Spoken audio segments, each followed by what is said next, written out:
Hello everyone, before we get talking about how James Gunn got the DCU Batman wrong, but Mickey hasn't even made a film yet, made a casting. How can you judge James Gunn for the DCU Batman, the bestest director ever? Hush, the adults will be talking today. But before I talk about that and my anger and hate for the Arrowverse cameo, Smallville cameo in Crisis on Multiple Earths, I need to give you some entertainment headlines and a very, very tragic, sad loss for our biz and our industry. The maverick storyteller David Lynch, with such pieces of great work to his name, like Twin Peaks and Blue Velvet, has died at the age of 78. What the announcement of this great man's death actually reminded me of, that we have no mavericks in our business today. Because it's become so industrial, it's become so much about business, it's not about being a maverick storyteller anymore. They don't get people from coming out of film school and drama school anymore. It's the same old voices. It's the same old faces. It's the same old people with entertainment DNA, and that's a big shame. So I'm very, very sad to hear about the death of David Lynch. My thoughts and, my compassion to his family and friends. Also, Donald Trump has appointed Mel Gibson and Sylvester Stallone and somebody else whose name escapes me as ambassadors to Hollywood. Of course, this is cringe, this is silly, they're not going to have any power. But what reminds me is that at government level, Hollywood should actually be held to account. There should be an independent body that polices all of entertainment. Then maybe we wouldn't get so many people being abused in the industry. The Justin Baldoni case probably wouldn't exist today. But there you have it. Hollywood are not answerable to anyone, so the abuses will continue. The only good thing about Me Too and Time's Up, it makes abusers think twice before they abuse people in our business. The bare minimum any person working in our business or any business should expect to be safe. When the safety guy says that stunt's too dangerous, you don't do that stunt. You don't get another safety guy. I'm talking to you, Tom Cruise. I like you, Tom. I don't want anything bad to happen to you. That's what I'm talking about here. But in terms of everything, like being treated with respect, people enjoying actually going to work on a soundstage should be the bare minimum of what they expect. Making scripted entertainment is hard work. It's not all bubbly and red carpet. Anyway, let's talk about what we're here for. So this is why I believe that James Gunn has got the DCU Batman wrong. How can he get something wrong when he hasn't cast anyone yet, when there hasn't been a film or he hasn't cameoed anywhere apart from in the Creature Commandos cartoon? Because when James Gunn took over as co-CEO of DC Studios, there was an existing independent Batman, not part of any franchise. It was the vision of film auteur Matt Reeves. And the first film was outstanding. Do I approve of the fact that they wanted Reeves to take over Ben Affleck's The Batman? And, thankfully, Matt said, no, I'm not going to direct Ben Affleck in Ben Affleck's vision. That's not going to work. I want to do my own Batman. So in the end, tragically, we never got to see a written, directed and starring Ben Affleck, the Batman movie, which is a great tragedy. I don't approve of that, but I do like the Batman. If I'm being honest, I would have rather have seen Ben Affleck's take, but there you have it. So when James Gunn first came in, he should have said, hang on a minute, guys. He should have said to Zaslav and everyone and Safran, listen, we can't have two Batmen. We can't announce a Batman movie on our slate. We have two options here. Either we bin off the Batman 2, we don't have a Batman 2, and we just say thanks, but no thanks, Matt Reeves. You did one film, goodbye, and we introduce our DCU Batman. Or we allow the Reeves Batman crime saga to play out in its trilogy, including its Max spin-offs, then we do our own thing. These were the two options. What you don't do is allow Reeves to cook and at the same time announce your own Batman movie. You can't have two Batman. We've discussed this so many times. And this, my friends, is where the big mistake has happened.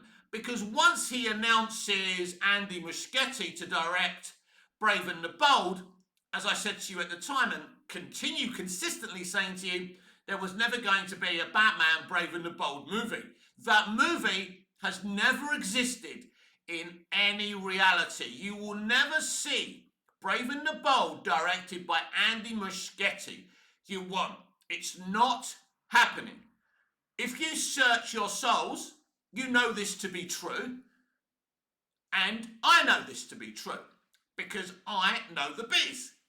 I understand the biz. That film is never, ever going to happen. So you either allow Reeves to cook with his trilogy, then introduce your DCU Batman, or after the Batman, you say, right, no, that's it. You got your movie, Matt. I'm afraid you're going to have to go and do whatever else you're going to do. You won't be making any more Batman movies because I want to introduce a DCU Batman. I've got this connected franchise. I need a Batman in it. So sorry, mate. We both can't have separate Batmen. And this is what the whole problem has been. And then announcing the Batman 2 for 2025 when they knew it wasn't possible in the pace that Matt Reeves works in, and considering the strikes and everything else, it was never going to be released in 2025. These are dumb people. As I said at this, on the top of the show, we talk about David Lynch, a pioneer and a maverick. We don't have pioneers and mavericks, not even at studio CEO level. When I saw James Gunn post about David Lynch's death, which there's nothing wrong with, well done, James, for giving David a shout out and everything, but it reminded me that James Gunn is no David Lynch. We don't have any David Lynches anymore. And this is a very, very sad thing.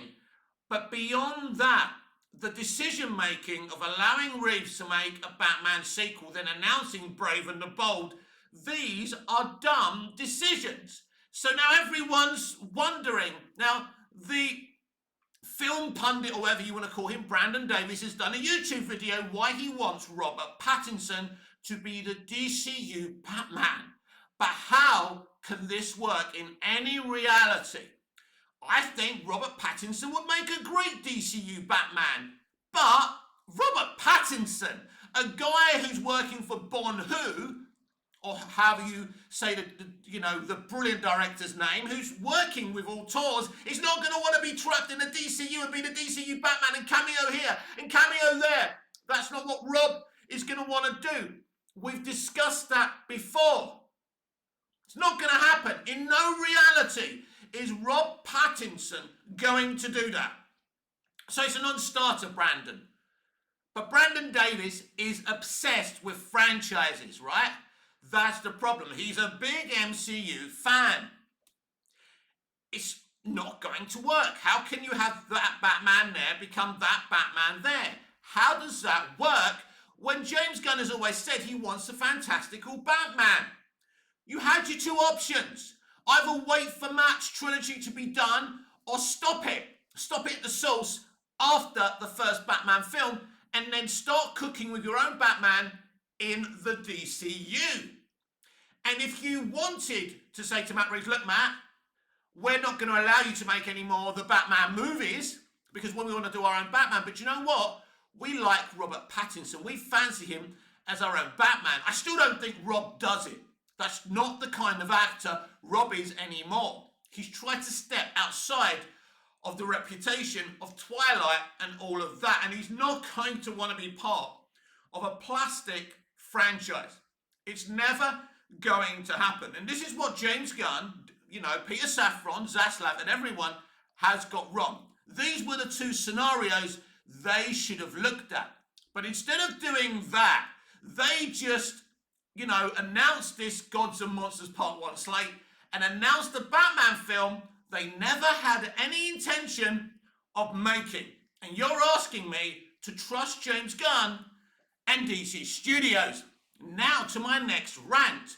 Now, we all remember Arrowverse. I think the beginning of Arrowverse, with Arrow, the first 2 seasons of Arrow and the first 2 seasons of The Flash, even the first season of Legends of Tomorrow, it was a fun little franchise. Anyway, they did this whole adaptation of Crisis on Infinite Earths, and there was rumours that Tom Welling's Clark Kent from Smallville, and Smallville's Lex Luthor, and Erica Durant, probably my joint favourite Lois Lane with Margot Kidder, were all going to cameo. Michael Rosenbaum said no.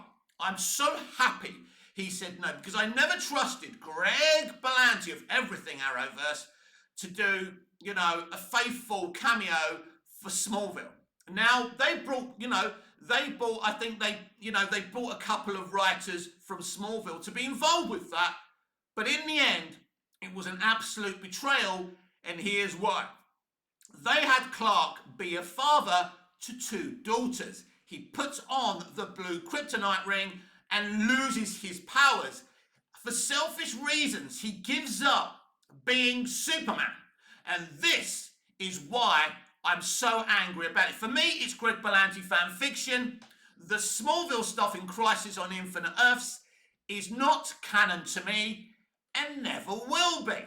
Never ever will be. I've got an idea. Why couldn't have Clark adopted 2 girls, 2 children? He is an adopted child. It would even make sense narratively. But oh no, he gives up his powers, gives up on being Superman for selfish reasons so he can be a biological father, because Greg Berlanti was obsessed with domesticating Superman at the time. Do you remember in Arrowverse before Superman and Lois, how Lois Lane was expecting a child, and again he gives up on being Superman to go to Argo City while Lois gives birth. This is what the man was obsessed with, right? Domesticating Superman rather than Superman being a hero, because Superman has to be a beta male. Every fictional male has to be a beta male in this guy's mind. And there lies the problem. But it was a betrayal. We watched Smallville for 10 years. 10 years. We followed the journey of Clark Kent becoming Superman step by step. It was a beautiful moment. He opens up his shirt. The Superman costume's there. The S is there, right? Yeah, he didn't really wear the costume. Who cares, right? Now, if Tom didn't want to go and work out and put the costume on, or didn't want to wear the costume for whatever reason, I'm down with that in this cameo, because it's only a cameo at the end of the day. He could have just been Clark Kent at the farm. He could have just been Clark Kent on the farm without being depowered, without being selfish, without putting the blue kryptonite ring on. It was a betrayal of the show. I don't blame Tom Welling. I think Tom Welling's a great guy. I love watching the Talkville podcast. I think he has some very insightful opinions about Smallville. He's not exactly an acting success story since Smallville. So, it's cold out there. The man has to feed himself and his family. So he's got to take the work. I understand that. I'm not blaming Tom Welling or Erica Durant for being involved, but I do respect Michael Rosenbaum for saying no. It shows you his integrity and his disdain for the industry he once worked in. He knows these people. He knows that these people cannot be trusted. So the Smallville element of Crisis, to me, is not canon. It's Greg Berlanti fan fiction. And, I said it at the time. I do not want Smallville involved in Arrowverse because I know they will betray its legacy. And guess what? Greg Berlanti, he betrayed the Smallville legacy. To actually have Superman giving up being Superman is a disgrace, people. It's a disgrace, because I don't mind if they had a storyline to tell us why he did that. Maybe someone died and he felt guilty and he didn't want to be Superman anymore. I would have loved to have seen that. But he's just standing in that farm smugly, punching Lex Luthor, and proud that he's not Superman anymore. Why did I watch Smallville for a decade if Greg Berlanti was planning to come back and depower and retire Superman.